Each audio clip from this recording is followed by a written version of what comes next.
तो ये स्टार्ट करते हैं कि रूल्स ऑफ डेबिट क्रेडिट क्या है। तो देखो, जब हम रूल्स ऑफ डेबिट क्रेडिट को पढ़ते हैं तो सबसे पहले जो भी हमारी अकाउंटिंग होता है, हम ऑल अकाउंटिंग को, अपनी ऑल अकाउंट्स को 5 कैटेगरीज में डिवाइड कर देते हैं, ठीक है।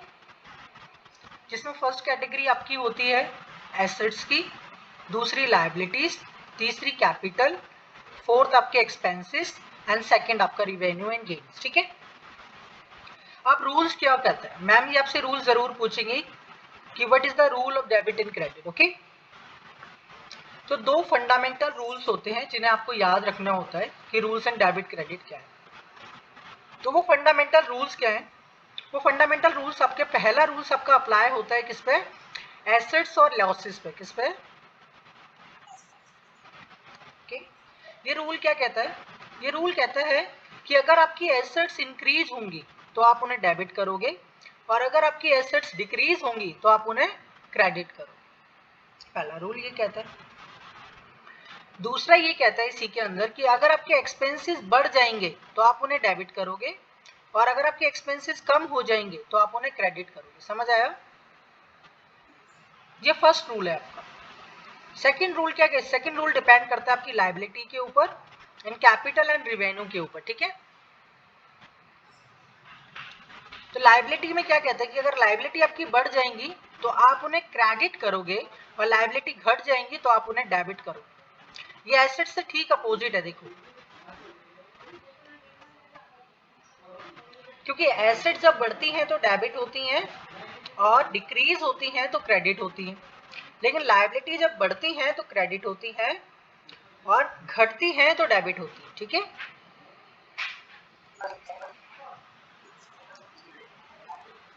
देखो, लायबिलिटीज का मतलब क्या होता है, ये चीज पता है आपको? लायबिलिटीज का मतलब क्या होता है? आपने फर्स्ट और सेकंड चैप्टर की थ्योरी पढ़ी है तो आपको लायबिलिटीज पता होनी चाहिए। पता है लायबिलिटीज क्या होती है? देखो, ये क्रेडिट और डेबिट का मतलब क्या होता है? ये क्रेडिट डेबिट तो आप तब पढ़ोगे जब आपके जर्नल एंट्री पढ़ोगे, ठीक है। ओके।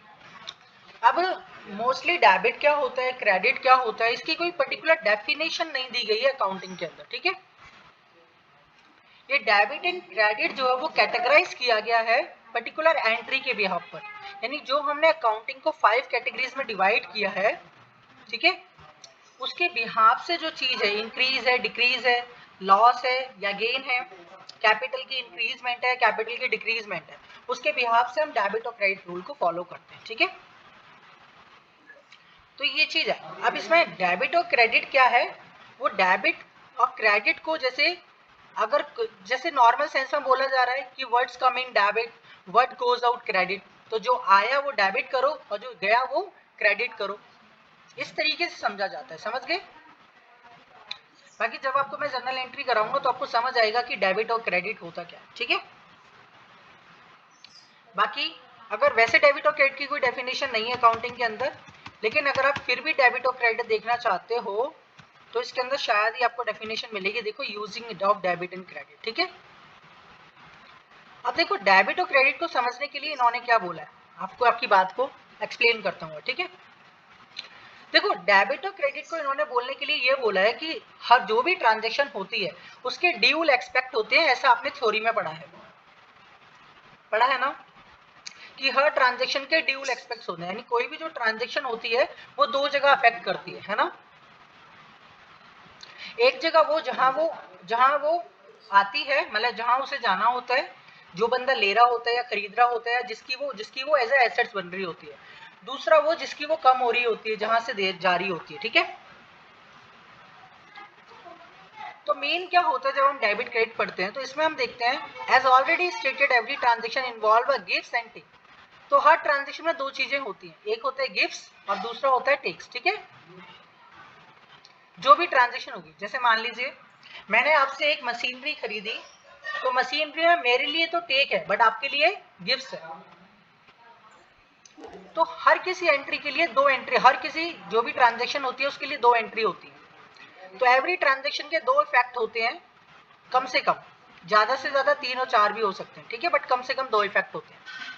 तो ऐसी ट्रांजेक्शन को जब हम रिकॉर्ड करते हैं तो उसका टोटल डेबिट और टोटल क्रेडिट दोनों इक्वल होने चाहिए, ठीक है।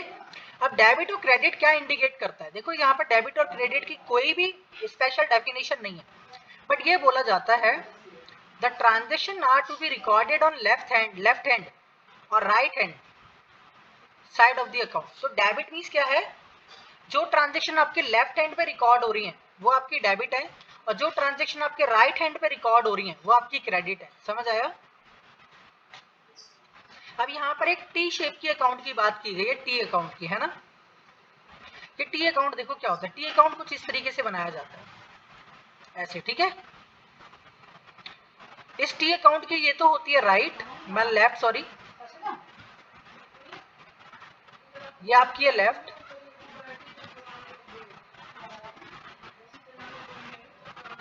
और ये आपकी होती है राइट, ठीक है? अब ये लेफ्ट वाले को हम कहते हैं डेबिट, लेफ्ट साइड को, और राइट को कहते हैं क्रेडिट। क्या कहते हैं? ये होता है बस यहाँ पर डेबिट और क्रेडिट। बस इतना ही समझ सकते हो आप, डेबिट और क्रेडिट। बाकी और डेबिट और क्रेडिट को और अच्छे से समझना है तो फिर आपको समझने पड़ेंगे रूल्स। क्या समझने पड़ेंगे? रूल्स। बाकी और डेबिट और क्रेडिट को अकाउंट्स में और नहीं समझा जा सकता, फर्दर एक्सप्लेन नहीं करा जा सकता। हाँ, लेकिन अब यस,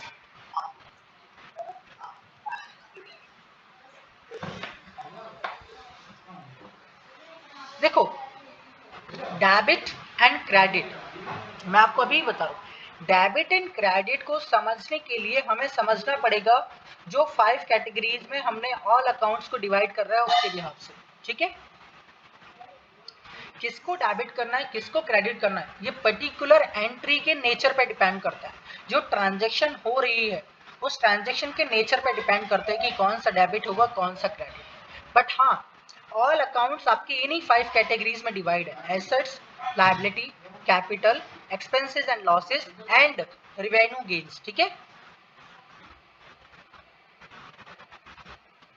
अब देखो सेकंड टॉपिक क्या कहता है इसका, इंक्रीज इन कैपिटल। वो कहता है कि अगर आपकी कैपिटल बढ़ जाएगी तो आप उसे क्रेडिट करोगे, लेकिन अगर आपकी कैपिटल घट जाएगी तो आप उसे डेबिट करोगे, ठीक है? फिर कहता है अगर आपके रिवेन्यू बढ़ जाएंगे तो आप उसे क्रेडिट करोगे, और रिवेन्यू अगर घट जाएंगे तो आप उन्हें डेबिट करोगे, ठीक है?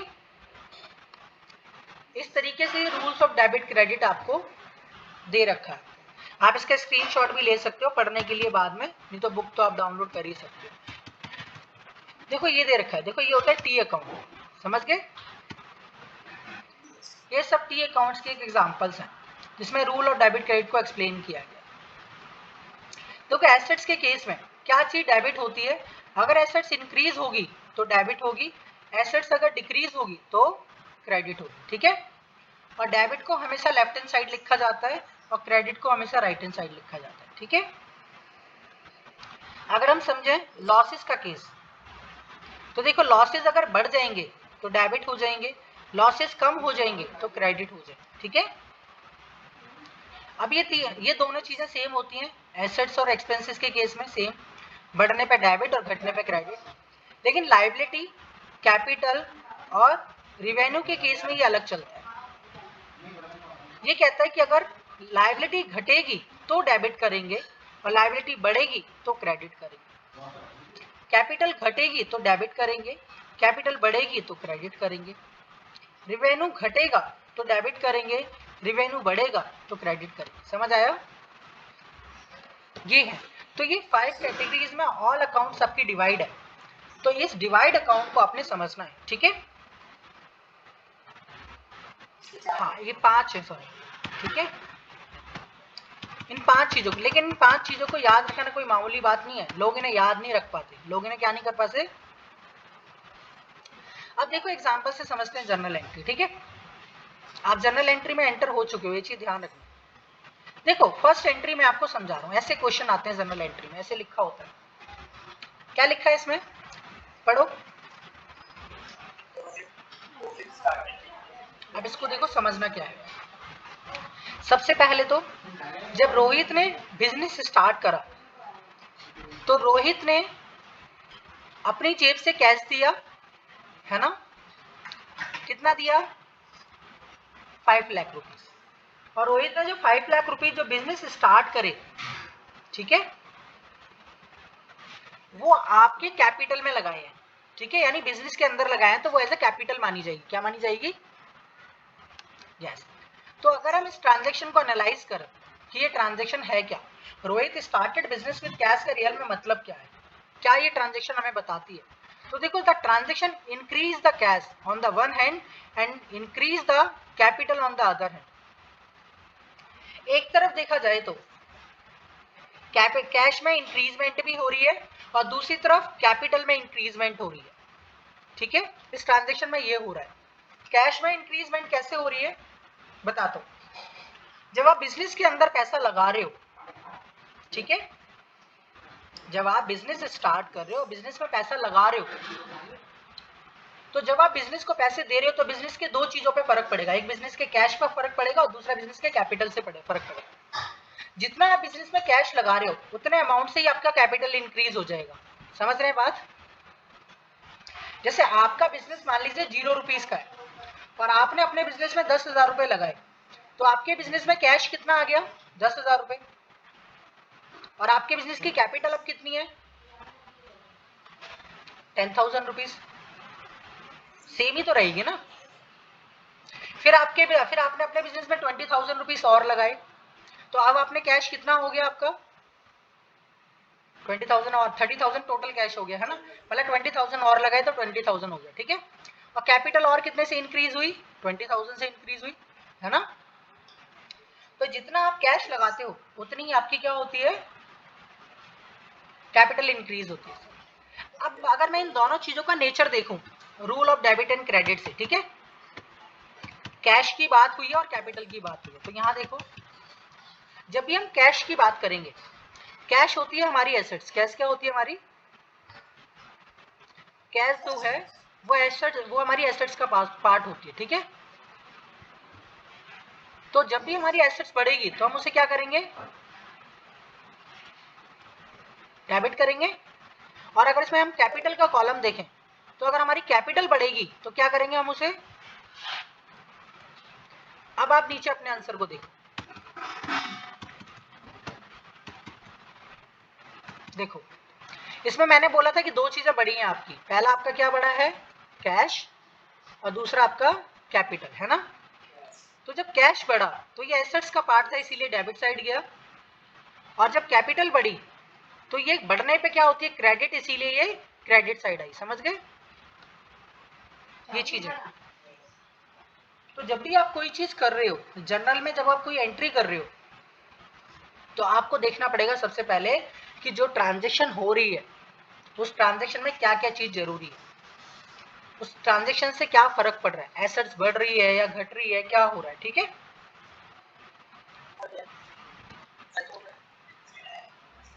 हाँ, मतलब लेफ्ट साइड कैसे, मतलब कहाँ लिखा? क्या ये 5 लाख? नहीं, ये दो अकाउंट है बेटा, ये दो सेपरेट अकाउंट है। ये एक अकाउंट है, मैंने बोला ना हर एंट्री के ड्यूल एक्सपेक्ट होते हैं। हर एंट्री दो अकाउंट में रिफ्लेक्ट होगी, यानी आपके टोटल कितने अकाउंट है? 5 अकाउंट है ना। तो 5 अकाउंट में से हर एंट्री कम से कम 2 अकाउंट में जाएगी और ज्यादा से ज्यादा 3 अकाउंट में भी जा सकती है, ठीक है। तो ये पहला अकाउंट है आपका कैश वाला, कैश भी सबका एसेट्स अकाउंट। दूसरा अकाउंट है आपका कैपिटल वाला, जो कि अलग से एक अकाउंट होता है, ठीक है। अब अगर हम बात करें इसके नेक्स्ट एंट्री की, तो देखो क्या लिखा है इसमें, एंट्री पढ़ो।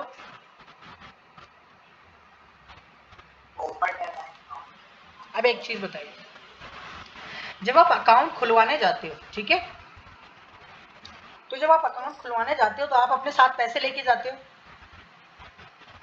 आप अपने से पैसे लेके गए, आपके पास कितने पैसे थे? 5 लाख था इसमें, 4,80,000। कितने पैसे थे आपके पास? और जब आपने अकाउंट खुलवाया तो आपके पास से आपका पैसा कहां चला गया? कहां चला गया? बैंक के पास गया। अब देखो सुनो, यहाँ पर दो चीजें हैं, एक तो कैश और एक बैंक, है ना। आपके पास से तो कैश कम हो गया,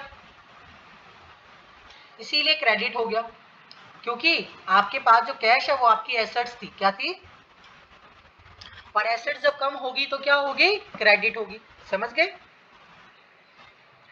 और जो बैंक है, बैंक भी एक एसेट्स होती है, बैंक भी क्या होती है, लेकिन बैंक यहां पर बढ़ गई क्योंकि आपने जमा करा दिया इसीलिए वो डेबिट हो गई। समझ गए। तो हर एंट्री के दो होते हैं, दो एक्सपेक्ट होंगे, पहला होगा डेबिट एंड दूसरा होगा क्रेडिट। ध्यान रखना, कोई भी एक एंट्री ना तो एक टाइम पे डेबिट होंगी दोनों, और ना कोई एक एंट्री दोनों एक ही टाइम पे दोनों बारी क्रेडिट होगी। यानी अगर एक बारी डेबिट हो रही है तो दूसरी बारी क्या होगी, वो क्रेडिट होगी। इस चीज को आपने ध्यान रखना है। समझ गए। अब देखो तीसरी चीज समझते हैं इसी के अंदर। तीसरी एंट्री पढ़ो, धीरे धीरे समझ आएगा, ये लोड मत लेना अपने माइंड पे कि भाई ये तो अचानक समझ आ जाएगा आपको, क्योंकि हमेशा ध्यान रखो आप इसे फर्स्ट टाइम पढ़ रहे हो। कब पढ़ रहे हो, तो ये मत सोचना कि मुझे अकाउंट समझ नहीं आ रही है। हमने भी पढ़ी है, जब आपकी तरह हम 11th में आए थे तो ऑब्वियसली बात है हमारे लिए भी ये नई चीज थी। हम भी सोचते थे पता नहीं क्या हो रहा है, cash account, bank account, debit, credit, पता नहीं क्या हो रहा है। लेकिन धीरे धीरे क्या होता है, समझ आ जाती है। ठीक है, ये होता है। एंट्री पढ़ो थर्ड।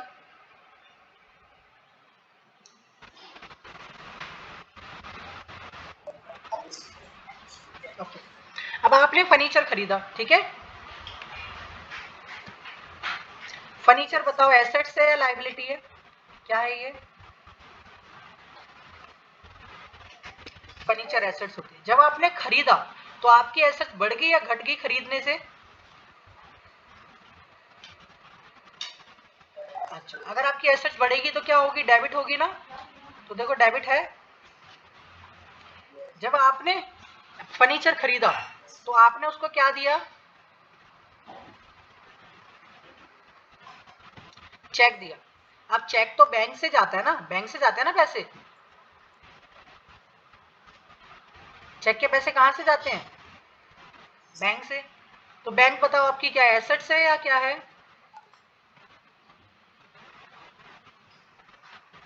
बैंक भी एसेट्स होती है। क्या होती है,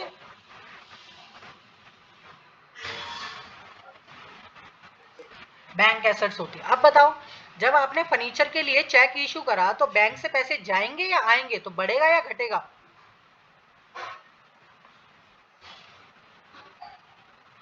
अगर आप किसी को चेक दोगे घटेगा ना, तो घटने से आपकी एसेट्स कम होगी, कम होने से क्या होगा, वो क्रेडिट होगा। समझ गए। देखो यहाँ क्रेडिट हुआ और यहाँ डेबिट हुआ। समझ गए, ये दोनों में फर्क है। तो आपको देखना पड़ेगा कि वो डेबिट हो रहा है या क्रेडिट हो रहा है। ठीक है, आपको समझना पड़ेगा एंट्रीज का नेचर। क्या क्या कह रहे हो, हाँ तो दोनों टेबल में 60,000 ही होगा।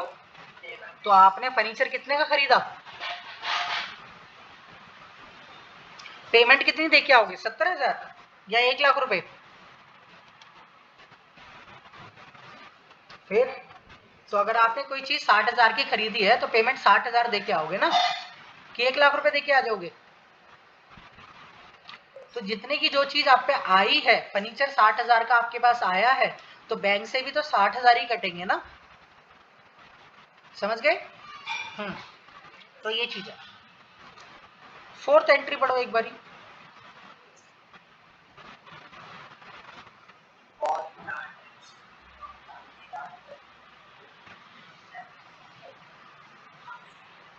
अब देखो क्या करा आपने, आपने एक मशीनरी खरीदी है, प्लांट एंड मशीनरी, ठीक है। ये एक साथ लिखा है वर्ड तो एक साथ लिखोगे। अब ये प्लांट एंड मशीनरी बताओ एसेट्स है या क्या है, एसेट्स है। जब आपने ये खरीदी, आपने क्या करी है, खरीदी तो डेबिट होगी या क्रेडिट, एसेट्स अगर बढ़ेगी तो डेबिट होगी या क्रेडिट, अरे डेबिट होगी सर, एसेट्स बढ़ती है तो डेबिट होती है क्या। तो प्लांट एंड मशीनरी डेबिट होगी। कितने की खरीदी आपने, 1,25,000 रुपीज तो उसे एडवांस में दे दिए, और 10,000 रुपीज उसे कैश दे दिए, तो टोटल कितने की खरीदी होगी आपने? 1,35,000 की इतने की खरीदी होगी ना, इतने की खरीदी, ये तो डेबिट होगा। ठीक है, अब आपने कुछ पैसे तो उसे बैंक से दिए और कुछ पैसे उसे कैसे दिए? कैश से दिए, है ना? सॉरी, कुछ पैसे उसे एडवांस में दिए, कुछ पैसे वैसे दिए। ठीक है, रामजी लाल को, Ramji Lal for business 1,25,000 and an advance ₹10,000 in cash. तो 1,25,000 आपने for the business 1,25,000 and an advance ₹10,000 is given. Sorry, आपने जो मशीनरी खरीदी है वो कितने की है? 1,25,000 की। कितने की है? हाँ, मैंने गलत एंट्री पढ़ ली थी, वो 1,25,000 की है। ठीक है, और आपने 1,25,000 की मशीनरी के लिए कितने पैसे कैश दिए हैं? 10,000 रुपए। कितने दिए हैं? तो 10,000 से तो कैश कम हो गया, है ना? प्लांट एंड मशीनरी खरीदी इसीलिए वो डेबिट हो गई 1,25,000 की। और बाकी जो पैसे हैं 1,15,000 वो आपने अभी दिए नहीं, क्या? हाँ, तो रामजी लाल का जो अकाउंट है, किसका अकाउंट है? जो रामजी लाल का जो अकाउंट है, हाँ, वो क्या है आपके लिए? लायबिलिटी है, क्योंकि आपको रामजी अकाउंट को पैसे देने होंगे। तो जब आपकी लायबिलिटी बढ़ेगी तो वो क्रेडिट होगी। ठीक है,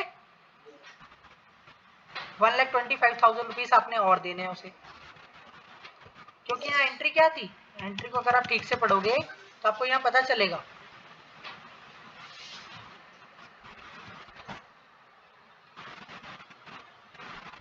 आपको यहाँ पता चलेगा कि 1,25,000 रुपीज की मशीनरी है, जिसमें से 10,000 आपने उसे क्या कर दिए? कैश दे दी। क्या दे दिए? बाकी आप उसे बाद में दोगे। ठीक है, ओके।